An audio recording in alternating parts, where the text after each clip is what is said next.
Bonjour et bienvenue sur IK News. Comme vous le savez, nous sommes ici dans le tribunal de Paris pour le procès Lamine Diack. Nous sommes là pour vous faire vivre cet événement, ce rendez-vous judiciaire pour Lamine Diack, l'ancien président de la Fédération internationale d'athlétisme. Monsieur Lamine Diack, comme vous le savez, est jugé aujourd'hui à Paris dans l'affaire dite de la corruption. Vous savez, Lamine Diack était le président, en tout cas, de cette fédération de 1999 à 2015. Donc ce procès aujourd'hui s'ouvre ici à Paris. Nous sommes dans ce tribunal. L'audience se poursuit en ce moment. C'est un long réquisitoire de la présidente du tribunal. Il a fait vraiment le tour de cette affaire de corruption qui met en tout cas en exergue ce deal entre guillemets. Il y a des athlètes russes, il a dit tout à l'heure qu'il y a d'autres athlètes marocains. Mais en tout cas, l'audience se poursuit et d'une minute à l'autre, ils vont faire une suspension de la séance pour une pause. Donc au cœur de ce procès de M. Lamine Diack pour corruption présumée, la salle est juste, je dirais, là. En ce moment même, la présidente, comme je vous l'ai dit, du tribunal est en train de délivrer, en tout cas de plaider pour cette séance.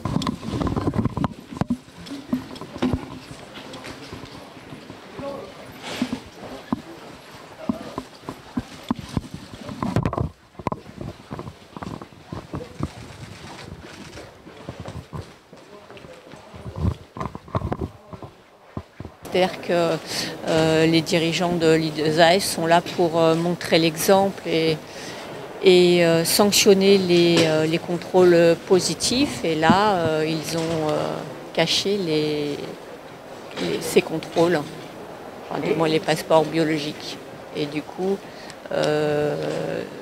Lilia Choboukova a pu continuer à courir après, pendant quelques années, enfin quelques temps après avoir été prise, et cela perturbe nous, notre carrière, parce que il y a des enjeux financiers aussi bien sur les primes de résultats. Une place est une place et nous on ne récupère pas le price money lorsque les contrôles positifs sont découverts. Il y a des enjeux aussi au niveau des sponsors. Nous négocions des primes d'image lors des courses et des futurs marathons. On ne peut courir que 2 marathons par an, nous. Donc c'est très important pour nous, ces contrats d'image que l'on peut négocier suite à nos performances. Et nos revenus, nous, viennent des performances et du sponsoring. Y compris pour le tribunal, qui l'a reconnu d'ailleurs, c'est-à-dire la lecture d'un rapport, etc., dont vous avez été témoin. C'est que notre client est serein, déterminé. Prêt à la sincérité mais aussi avec toute la précision nécessaire à l'ensemble des questions qui lui sont posées et qui lui seront posées. Voilà.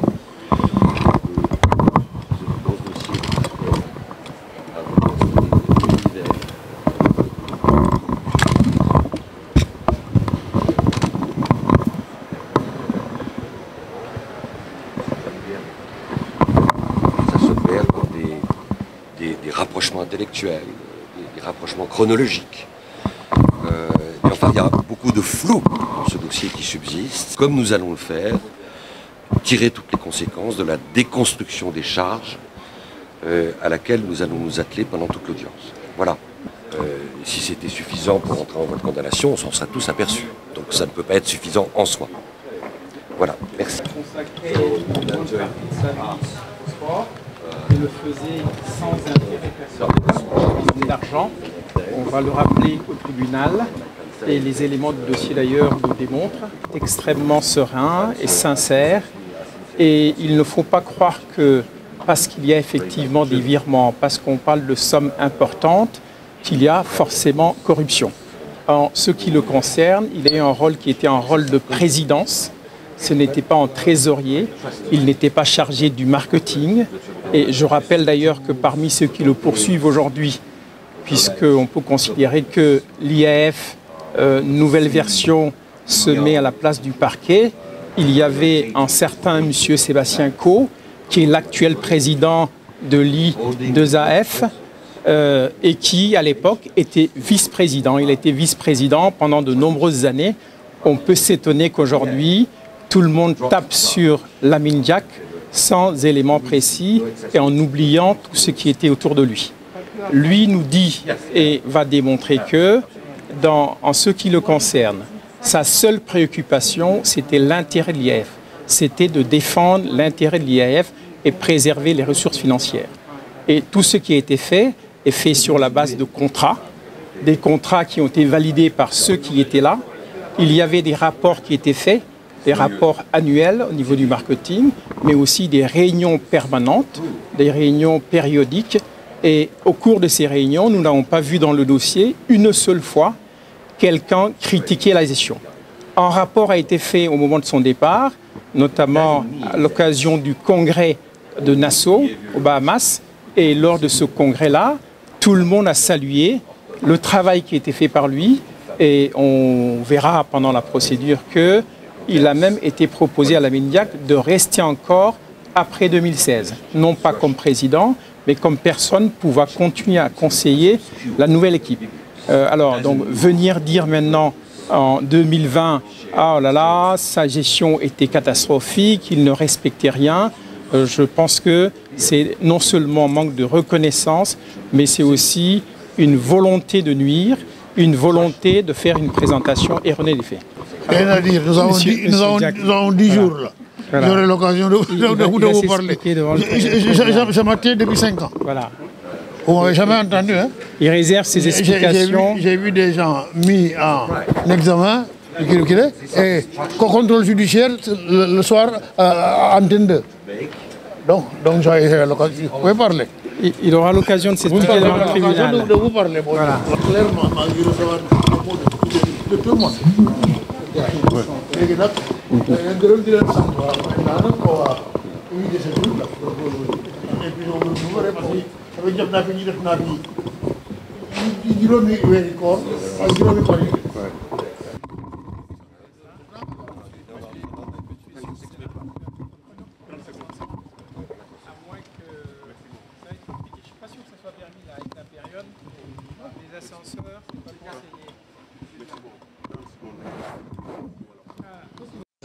J'ai vieilli de an. Allez, on avance, on avance. Monsieur Diack. Allons-y. Non, mais Charles, c'est... Sorti là, hop. Laissez-nous sortir si vous voulez bien. Merci. Hein?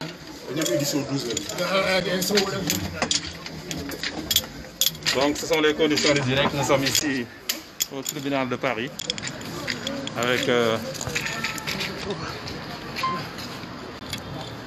Ah, ils sont bloqués malheureusement. Poussez, poussez les gars. L'avocat William Gould.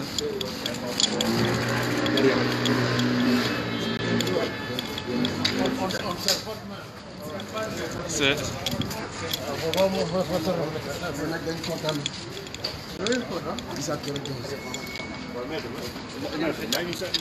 Maître yow nag wax la sax Sénégal la yut. On revient à 14h. Donc voilà, ce sont les conditions du direct ici au tribunal de Paris. Pour Maître Diack, c'est la pause en ce moment, c'est la pause avec son avocat.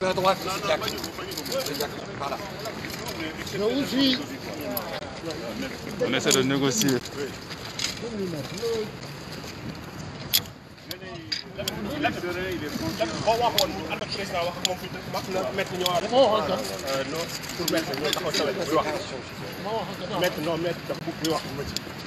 Ah wolof un mot. Non wolof mais c'est beaucoup de si quoi parler wolof. Bon voilà, c'est la pause en ce moment. La séance reprend à 14h.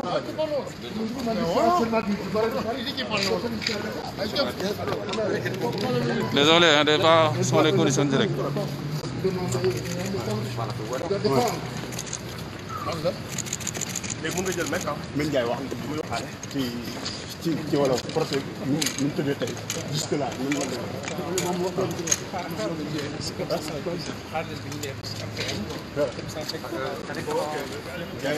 Bon, donc on vous donne rendez-vous tout à l'heure dans l'après-midi pour la suite de cette séance ici même au tribunal de Paris. Comme vous voyez, Maître Diack prend sa pause avec ses avocats. Donc à tout à l'heure.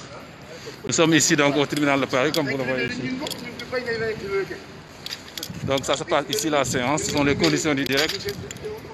Donc Maître prend sa pause et l'audience va reprendre d'une minute à l'autre.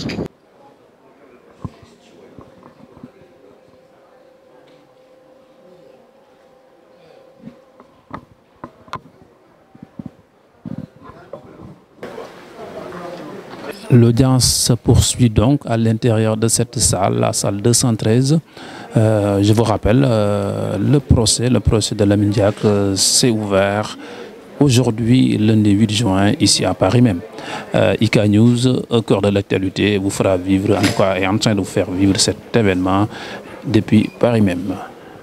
Écoutez, c'est la première journée d'audience et cette première journée d'audience permet de clarifier un certain nombre de choses. Il avait été dit plusieurs fois que dans cette affaire, il y avait eu beaucoup de magouilles, de la corruption, corruption active et passive. Or, nous avons entendu un témoin ici qui a été très clair. Ce témoin affirmait que lui était le responsable du comité chargé de la lutte contre le dopage, que lui avait les pouvoirs de sanctionner.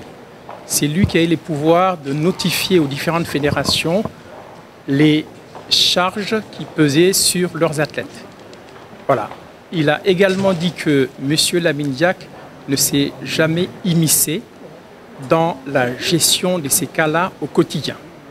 Et que dans l'affaire russe, la seule motivation qui lui avait été exposée et qu'il avait acceptée, c'était qu'on pouvait ralentir les sanctions dans l'attente d'avoir la confirmation que c'était bien des cas avérés, d'une part, et d'autre part, parce qu'il y avait des négociations qui étaient en cours et qu'il n'était donc pas favorable à ce qu'on sanctionne de manière massive des athlètes sans avoir la confirmation, entre guillemets, de leur culpabilité, donc du fait que ce sont des cas de dopage avérés, que cela aurait été un scandale qui aurait peut-être posé préjudice à l'IAF, alors qu'on n'avait pas de confirmation. Donc cela montre bien que le discours qui a été tenu par Lamine Diack jusqu'ici n'est pas son discours de circonstance, mais correspond bien à la réalité et à la position du docteur Dolé, qui était le responsable, donc chargé de la lutte contre le dopage au niveau de l'IAF. Mais non, c'est votre sentiment, moi je ne le partage pas. Moi je trouve au contraire que M. Dolé fait des déclarations très dignes. Est-ce que vous avez entendu qu'il a essayé de diluer sa responsabilité, pas simplement sur Diack, sur tel ou tel protagoniste du dossier? Moi je ne l'ai pas entendu. Et sur une question de Maître Diack, très pertinente, il a effectivement souligné qu'il n'était pas non plus dans une espèce de tutelle, de soumission à la parole ou au desiderata de son président. Il avait une véritable autonomie, il l'a confirmé tout à l'heure. Non, le débat est très ouvert aujourd'hui. Vous savez, dans les grands procès à Paris, à Dakar ou ailleurs, le tribunal arrive avec un dossier où il y a des présomptions. Il y a des indices. Moi, je ne dis pas qu'il n'y a pas d'indices qui étaient de nature à susciter et l'ouverture d'une enquête et la curiosité des juges. Et pour entrer en voie de condamnation, il faut que les présomptions se métamorphosent en preuve. C'est ça qui est l'assiette de l'intime conviction, c'est celle qui permet une déclaration de culpabilité. Aujourd'hui, on n'y est pas dans le dossier. Je ne veux pas vendre la peau de l'ours avant de l'avoir tué, mais il y a matière à un débat. On verra bien après les déclarations des uns ou des autres. Et il y a un espace pour nous, la défense de Lamine Diack, pour obtenir sa relaxe. Je ne vous dis pas que ça sera une vallée de roses.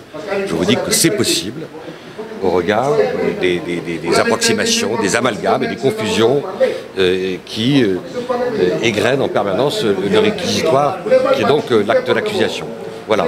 Mais moi, je ne conteste pas qu'il y ait eu des prélèvements d'argent, qu'il y ait des attitudes ici ou là, qui méritent au moins la critique morale, la critique déontologique. Parce que ça peut être le sous-jacent et l'architecture d'une déclaration de culpabilité. Vous voyez bien que la loi pénale est stricte, c'est autre chose. On peut être choqué dans un procès par un certain nombre d'êtres. Je regrette que le tribunal n'ait pas estimé devoir faire droit à ma demande, dans la mesure où les deux avocats historiques de M. Diack sont deux avocats sénégalais qui ne peuvent pas venir en France du fait du coronavirus et du fait que les deux aéroports de Dakar et de Paris sont encore fermés. Donc aujourd'hui, je me retrouve seul pour assurer la défense de notre client commun, alors que, en particulier, c'est mon confrère Moussa Sarr qui a assisté M. Diack lorsqu'il a été entendu dans le cadre de la commission rogatoire. Donc je trouve ça regrettable, c'est pour moi une atteinte au droit de la défense, et je ne comprends pas très bien ce refus, alors que finalement le tribunal parisien s'est arrêté complètement de travailler pendant 2 mois. Donc je ne comprends pas très bien pourquoi il ne s'arrête pas dans notre affaire quelques jours de plus pour permettre au Conseil sénégalais d'un mis en cause sénégalais d'être présent à l'audience à Paris. Et quand le procureur dit que votre client Massata Diack joue au chat et à la souris avec la justice française et que son attitude pourrait nuire à l'intérêt de Lamine Diack, est-ce que vous voyez ça comme une menace ? Non, je ne vois pas ça comme une menace, c'est la position du parquet, c'est pas la mienne. À partir du moment où M. Diack acceptait de répondre au Sénégal à un interrogatoire conduit par un juge sénégalais, mais à la demande des juges français, je considère que M. Diack a répondu, il ne joue pas au chat et à la souris, il ne partage pas l'opinion radicale qui est posée sur lui de la part de la justice française pour l'instant. Et donc, je regrette de ne pas être assisté de mes deux confrères sénégalais pour assurer la défense de M. Papa Massata Diack. C'est pas suffisant pour que le tribunal considère que ça vaille déclaration de culpabilité. Merci. Alors le pacte entre Lamine Diack et la Russie, il a été décrit notamment par Lamine Diack devant les enquêteurs, même si par la suite il est revenu sur ses propos. Lui, il dit qu'il a accepté et qu'il a été mis en place une sorte de système de protection de certains athlètes russes en échange de sommes d'argent. Lamine Diack, il est ensuite revenu sur ses propos. Il n'a jamais cité de nom, mais il avait dit que c'était dans le cadre des élections au Sénégal et que c'était notamment dans le but d'essayer d'évincer Abdoulaye Wade. Donc c'était plutôt en faveur de Macky Sall. Voilà.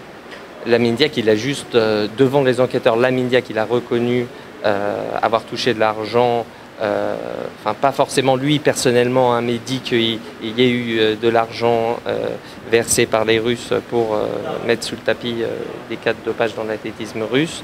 Voilà. Ensuite, il revient un peu sur ses propos par la suite, parce que c'était fin 2015 qu'il s'est exprimé devant les enquêteurs. Et là, maintenant, toute la question va être de savoir qu'est-ce qu'il va tenir comme ligne de défense. On en saura plus mercredi, parce que c'est mercredi après-midi qu'il est entendu.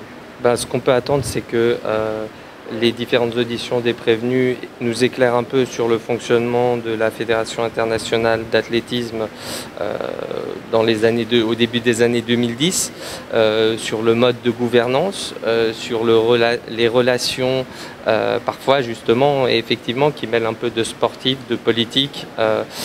Et en fait, voilà, ce procès il peut servir à éclairer l'audience sur la gouvernance d'une grande fédération internationale de sport qui était la Fédération internationale d'athlétisme. La justice française, elle travaille toujours sur ces dossiers-là. Elle suspecte Lamine Diack et son fils Papa Massata Diack d'avoir participé à fausser le résultat d'attribution de compétitions sportives internationales de premier rang en échange d'argent. Donc voilà, c'est une affaire qui est en cours d'instruction en France. Il y aura peut-être un procès un jour, mais on reproche à Lamine Diack et à son fils d'avoir perçu de l'argent ou des avantages en échange de votes pour l'attribution de grandes compétitions internationales. Fin d'une longue journée sur ce premier jour du procès dit de la corruption, en tout cas présumée. Aujourd'hui, nous venons juste de finir et vous avez vu les réactions des avocats de M. Lamine Diack. Ce procès, comme vous le savez, c'est en tout cas un procès fleuve.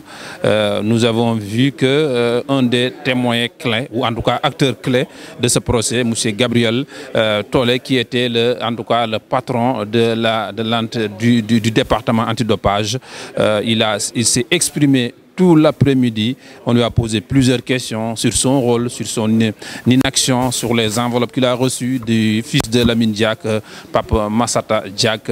Il a répondu, le débat était on va à l'intérieur. Le procès va se poursuivre ce mercredi et ce jeudi. Merci d'avoir suivi en tout cas ce reportage au cœur du procès de Lamine Diack, l'ancien président de la Fédération internationale de l'athlétisme. Ibrahima Ndiaye au tribunal de Paris. Merci et à bientôt.